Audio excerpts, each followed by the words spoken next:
जगतगुरु शंकराचार्य स्वामी अविमुक्तेश्वरन महाराज जो हैं वो इस वक्त मुंबई में हैं। उनसे बात करते हैं। अलग अलग विषयों पर वो जाने जाते हैं। अपनी अपनी बात प्रखरता से रखने के लिए उनसे बात करते हैं।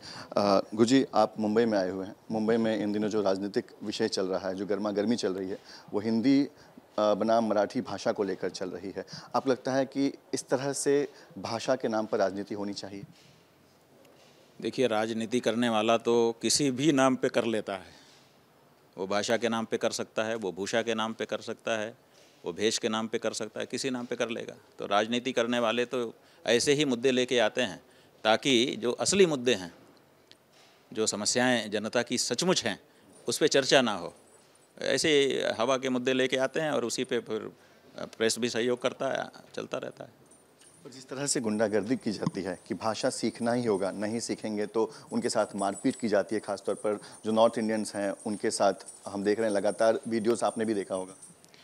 देखिए, बात यह है कि कभी कभी जो किसी वस्तु व्यक्ति से प्रेम होता है तो वो गहरा हो जाता है, तो कभी कभी सहन नहीं होता है। लेकिन जैसे दुकान में जो मारपीट की गई, वो भी चल सकती थी कि भाई कोई ऐसे एक दो लोग थे जो मराठी के बारे में बहुत गहरी भावना रखते थे। लेकिन जब उनके नेता ने पब्लिक में खड़े होकर के ये कह दिया कि मारो और वीडियो भी मत बनाओ, माने सबूत भी मत छोड़ो, तब लगा कि ये प्रेरित लोग थे, ये इनकी हृदय की उपज नहीं थी। ऐसा भावना के वशीभूत होकर के इन्होंने नहीं किया, बल्कि इनको इस तरह की प्रेरणा है। तो प्रेरणा जब होती है तो ये तो इंस्ट्रूमेंट हो जाते हैं, तो प्रेरणा देने वाला जो व्यक्ति है वो मूल दोषी हो जाता है। तो इसका मतलब है कि ऐसी प्रेरणा उनको दी जा रही है और देश में पूरे सब तरफ से निंदा हो रही है, आलोचना हो रही है।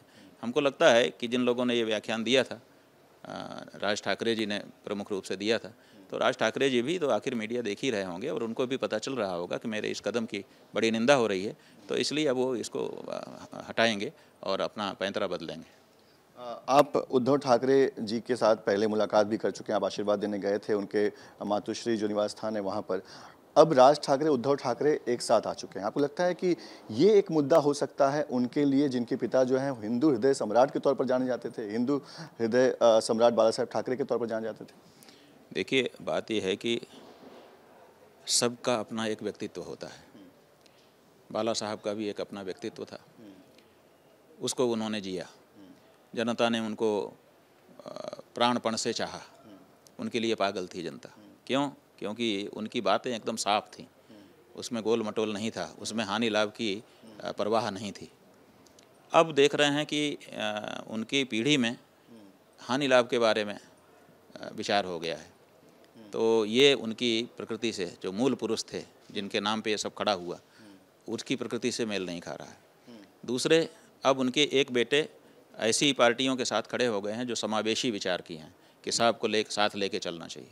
और जो दूसरे बेटे जो अभी आकर के मिल गए हैं, ऐसा बताया जा रहा है, वो अभी भी हार्डकोर जो उनके परंपरा से था उसी राजनीति को करने की कोशिश कर रहे हैं। तो दोनों का मिलना राजनीतिक दृष्टि से कैसे सध पाएगा, कितने दिन तक चल पाएगा, अभी इसमें लोगों को संदेह है। इसीलिए लोग कह रहे हैं कि अब कोई ना कोई ये लोग रास्ता निकालेंगे, उसी की प्रतीक्षा कर रहे हैं लोग। अगर कोई अच्छा रास्ता निकाल देंगे तब तो चल पाएगा, नहीं तो चल नहीं पाएगा। आप 2 महीनों के लिए मुंबई आए हैं। आपको चिंता हुई? आपके जो भक्त हैं, आपके जो शिष्य हैं, उन्होंने बताया कि वहाँ जाने के लिए आजकल मराठी सीखना पड़ता है? ऐसा है कि मराठी सीखना पड़े, ये दुर्भाग्य की बात है।